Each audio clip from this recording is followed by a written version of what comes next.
the chairperson, all the councillors, and all the Dimapurians who are gathered here in this function, inauguration of Dimapur Municipal Council. As the servant of God, I invoke God's blessing. I, on behalf of all of us, take great pleasure in inaugurating the Dimapur Municipal Council office.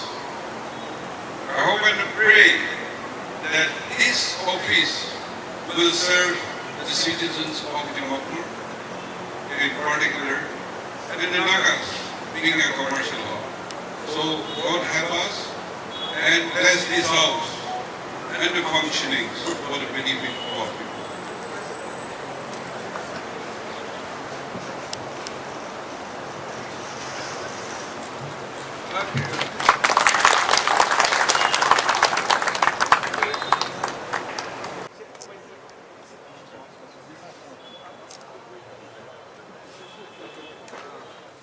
We are deeply honored and sincerely grateful to our Honorable Chief Ministers for gracing this event with your presence despite of your busy schedules. It shows your sincerity and commitment towards the Dimapur Municipal Councils. Your commitment to the Dimapur Municipal Council is truly commendable. Good morning and a warm welcome to all of you. At the very outset, I would like to extend my grateful, heartfelt gratitude to each one of you for your presence here.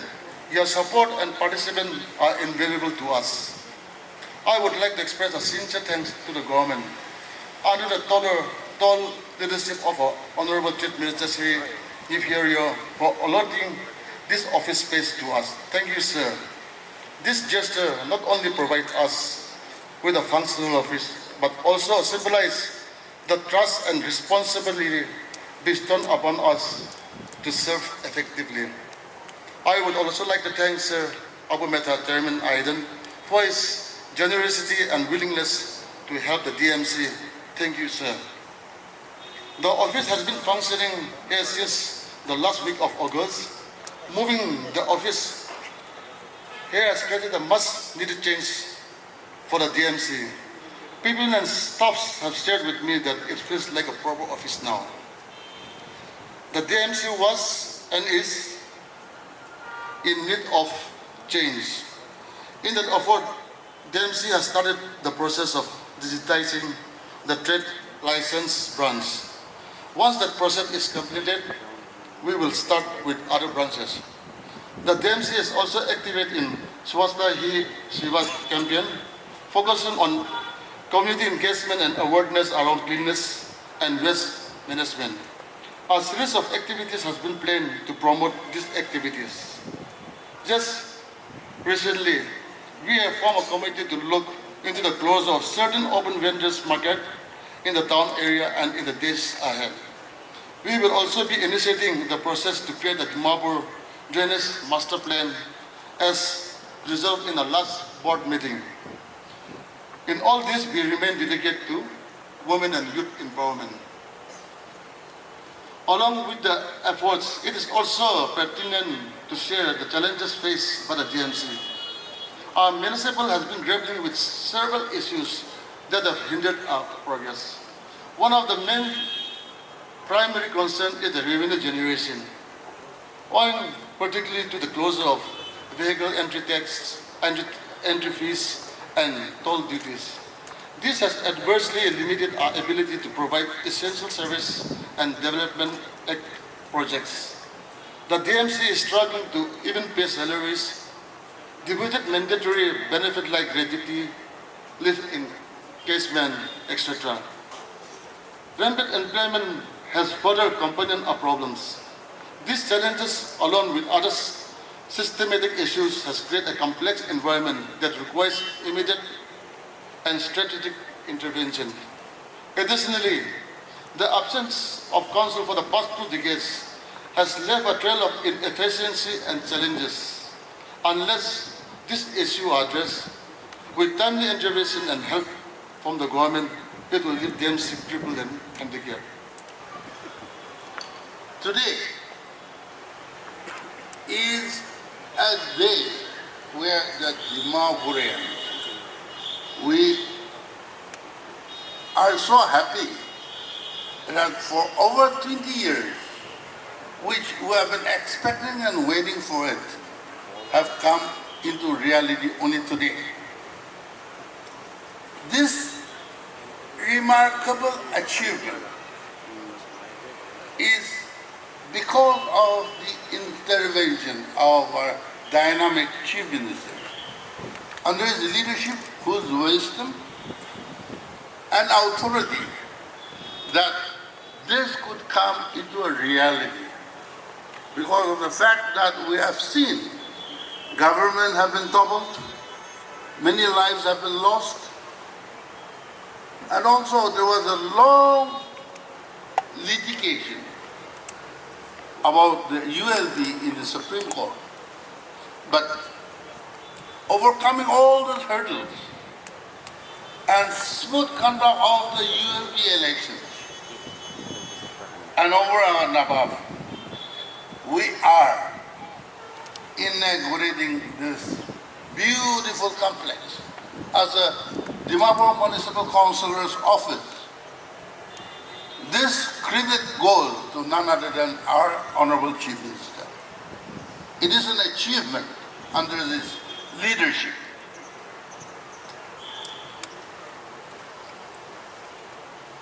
For over 20 years, in absence of the municipal council, the development in Dimapur have come to a standstill. We have seen the potholes all over the road, all over Dimapur, and also the recurrent flooding of Dimapur,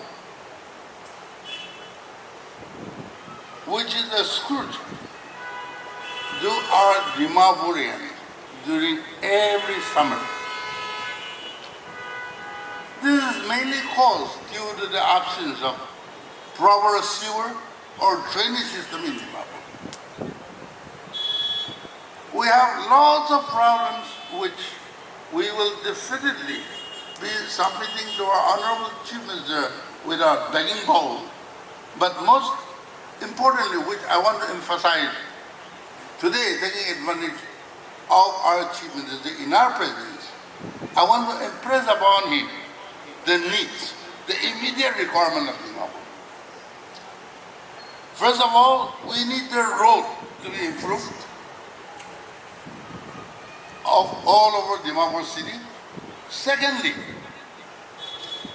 to mitigate the recurrent flooding of Dimapur during the summer months, I would impress upon our Honorable Chief Minister to have a comprehensive sewer or drainage system be implemented in Dimapur so that we will see this problem going away very soon.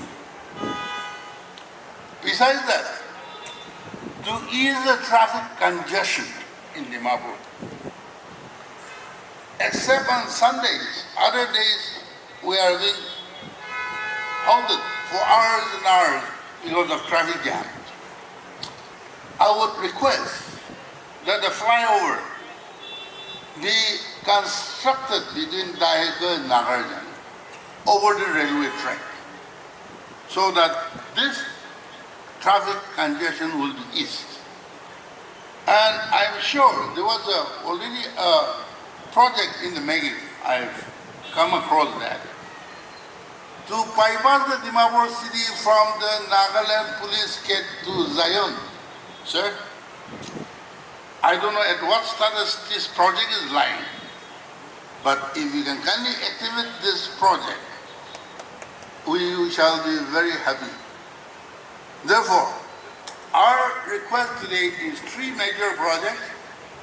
The other small projects, we will continue to pester you, beg you, beseech you over the time, over the period, sir. In conclusion, a general word of caution to all the newly elected Dimapur Municipal Council. People have elected you with high expectation, with the confidence in you that you will bring about a change. Dimapur, I don't need to explain, but we have seen that Dimapur, especially the market, there is no regulation. It is kushi. I want the new Dimapur Municipal Council to bring in an order in market price regulation. I would expect the syndicate system should be completely removed from Dimapur. And I want the Dimapur Municipal Council to take a bold step to remove this welfare society in the market. This has to go. So step by step, we'll take up the matter, we'll make the Dimapur a better Dimapur. Therefore, I beseech all the Dimapur elected councillors, municipal councillors, leave your priorities behind. Let the public priority come forward, so that we will see a drastic change within your period of 5 years' time. It is such an honor and a privilege for me to be a part of this auspicious occasion, inaugurating the new Dimapur Municipal Council office. I don't know if it is going to remain permanent or in a short while Dimapur Municipal Council office will come up. But this is the achievement and this is a great step. Dimapur Municipal Council without an office cannot function. And we are all very thankful on my own behalf, on behalf of Dimapur Municipal Council to our Honorable Chief Minister, also the government of Nagaland for allotting this beautiful infrastructure for the office use. You see, the PTA government, despite having faced many problems and difficulties, numerous challenges, was able to prevail and conduct ULB elections all across the states, excepting the Eastern Naga region, because where there was a political will and a commitment of the government. As we all know, it took more than 2 decades to conduct this election. For various reasons, we have faced various situations, but by the able leadership of our Honorable Chief Minister, this legislation was enacted and the act was brought to the Nagaland Legislative Assembly. And even this election, we could see the change with the 33% reservation for women in the state. I must thank our Honorable Chief Minister for, as I said, he was instrumental in enacting the Women Reservation Bill. And sir, it was because of your dynamism and able leadership. I totally agree with my friend that you are the one behind in making this possible, and Nagaland today is able to give recognition to the women's leadership and capabilities that can contribute towards the progress and development of our society and state. At the very outset, I also join everybody present here in giving thanks and praise to God Almighty. I take this opportunity to congratulate once again the Dimapur Municipal Council and every member of the council for getting elected to the body and for beginning a new journey. I congratulate the chairman, vice chairman, and all the members for this office complex which has just been inaugurated by the Honorable Chief Minister. And I am hopeful that this complex and this center will be a center that will serve the people of Nagaland. I want to thank particularly the Honorable Chief Minister.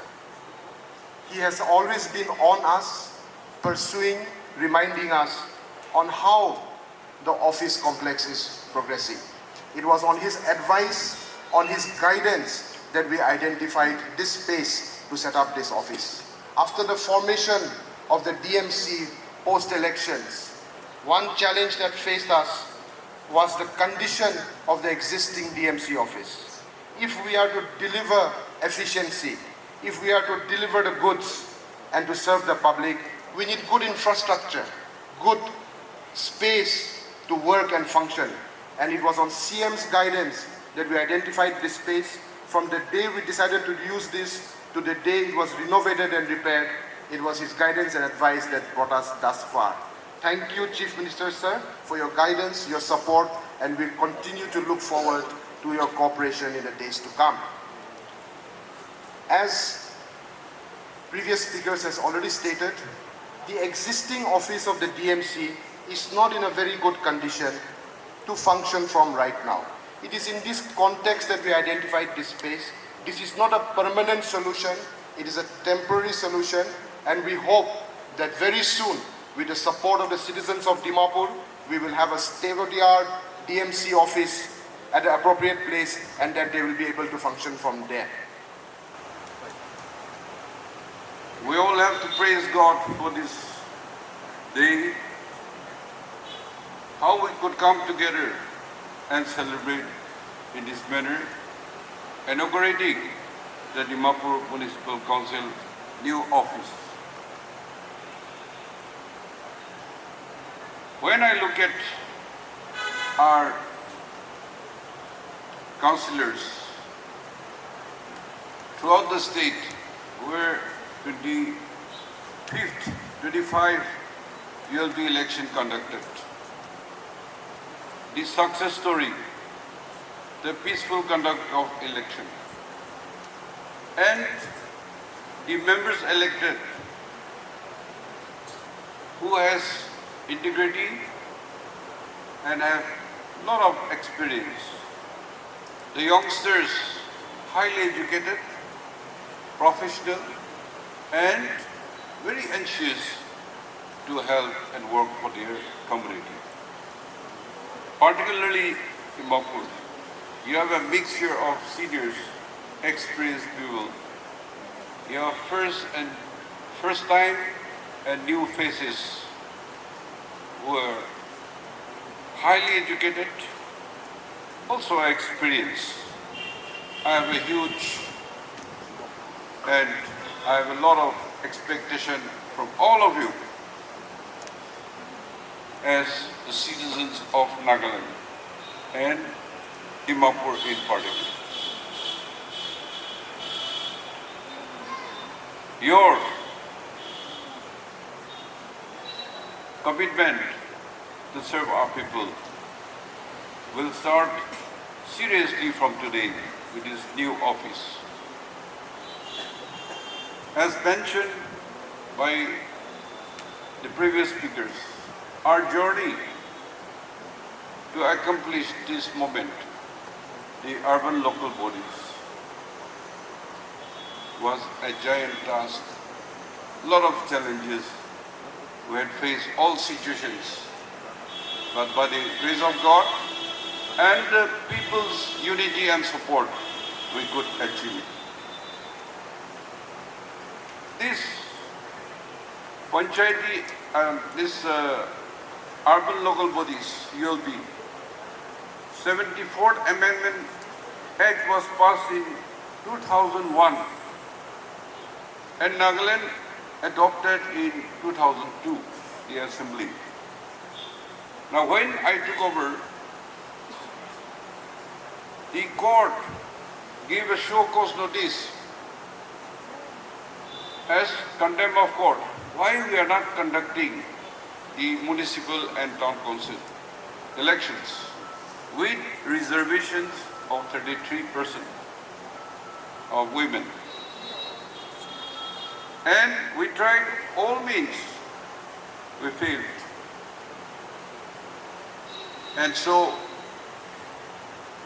we decided that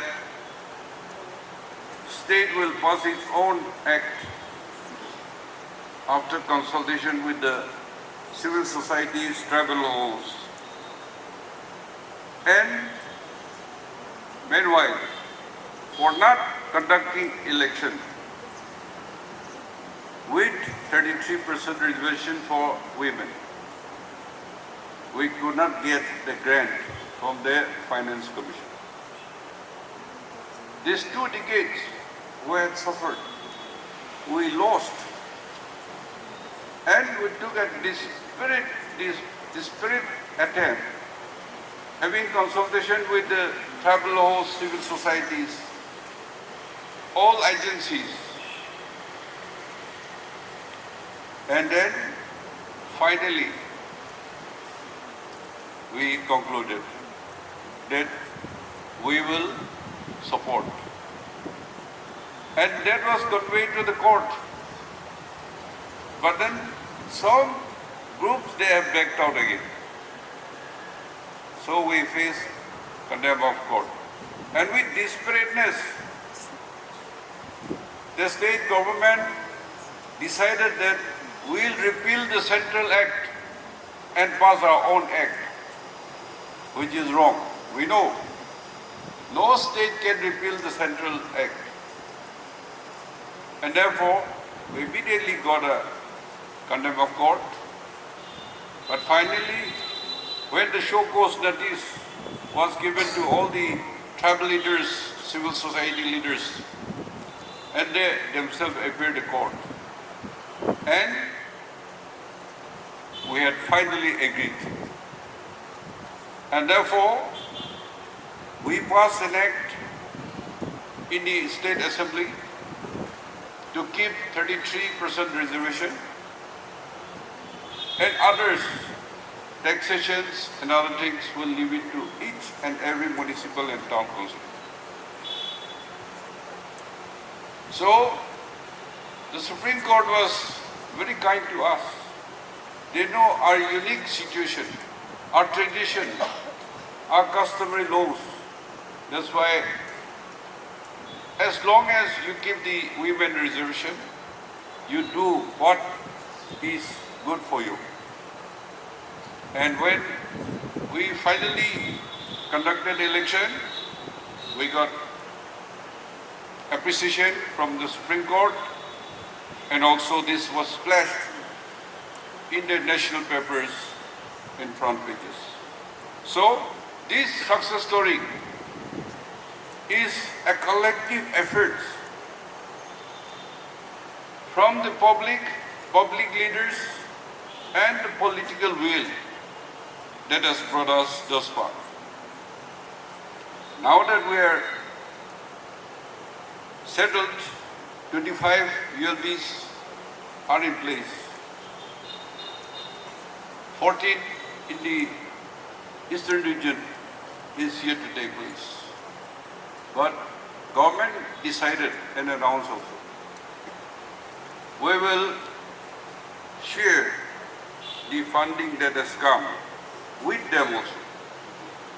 Because 15 finance award is over from this year. And the 16th Finance Commission will be visiting us. That's why if we leave it out, don't give them money, then we cannot plea in the 16th Finance Commission. And that's how we have included them. And for your activities, other things, the state has been trying to help you to establish your offices. And we made a request that all the municipal and town councils, you should have a master plan of your cities and towns. what is possible, you do it. And then all these things should be taken up with the 16th Finance Commission and with the ministry. So now you have to take up the challenges. As you are aware, the system of governance, the elected honorable MLAs who runs the government. Then the second layer is the judiciary. And the third tier is the local bodies. So we have rural local bodies and urban local bodies. Rural local bodies, they call it Panchayati Raj. But since we have a tradition, we are exempted from that Panchayati Raj, 73rd Amendment. In urban local bodies, the 74th Amendment, we are not exempted. Therefore, we have to follow the rule. But we repealed the law, we got a contempt of court, we passed our own act, and the Supreme Court had upheld. Therefore, we are very grateful, and that is possible because of the whole citizens and the leaders who had agreed to take this women reservation. You are aware, recent time in the cabinet, union cabinet, they had passed a cabinet decision to have one country, one election. And I'm hopeful, I'm quite sure that there will also be women reservation in the parliament and in the assemblies. All these things are happening. We cannot remain stagnant. We have to move with the people. We have to move with the world, the situation. We are in 21st century. And therefore, our ladies councillors, today I saw in the program, and our women are taking leading parts. Chairperson Kilin Sumi, and the vote of thanks to be proposed by Ilminaro. So we are equally functioning and contributing. And with all this mixture, as mentioned, 33% reservation. But women contested in the open constituency also. 8 women came successful in the open constituency. So now in Nagaland, 37% they are holding, not 33. That is a message that we have to respect our women, and they are equally capable as we are. This privilege of the councillors come with huge responsibilities, as mentioned by all the speakers. Many things to do, including Okato Zimumi, Yiptomi, our chairman, EMC. You will have, so now 16th Finance Commission is coming, so we have to give our proposals. We should see that as reasonable, but firmly we should take it up. You are aware, as mentioned, this office, a beautiful office, belongs to Forest Department, but given to IDEN to manage, and it is named as Integrated Business Hub and Innovation. center. So when you when you see the name, it is your temporary office. And we should come up with a very beautiful proposal with our ethnic designs and make a beautiful Dimapur Municipal Council office. Kili and Sumi, chairperson of today's program. I praise God for granting us this beautiful and wonderful day to all of us. As we gather to mark this significant occasion, I, on behalf of Dimapur Municipal Council, would like to take a moment to express our deepest gratitude to everyone who have made the inauguration of our new office possible. First and foremost, I would like to thank our esteemed and Honorable Chief Minister, Shri Nikhil, for gracing us today with your presence. Thank you for all your valuable advice that you have shared with us today. We will surely remember them. And thank you for your unwavering support and vision for the development of our town. You have been a source of light for all of us. Your commitment to enhancing local governance has inspired many. And thank you also for extending all your help in housing us, our newly formed Dimapur Municipal Council, in this beautiful premise. We are where we are today because of you. We are truly honored to have you here and share in this momentous occasion. I would also like to thank our MLAs and advisors, Shri Mati Shilongkumar, Shri Tovihoto Aimi, Shri Y.M. Hunzoy, Shri Pipto, who have taken time to attend our inaugural function. Our gratitude also goes to Shri Zal Yoru, who unfortunately cannot be here today because of our prior work commitment in Delhi. Thank you for standing by us. Your insights and your dedication to the welfare of our community is evident, and we will always need your guidance in shaping our policies and strategies in the days to come.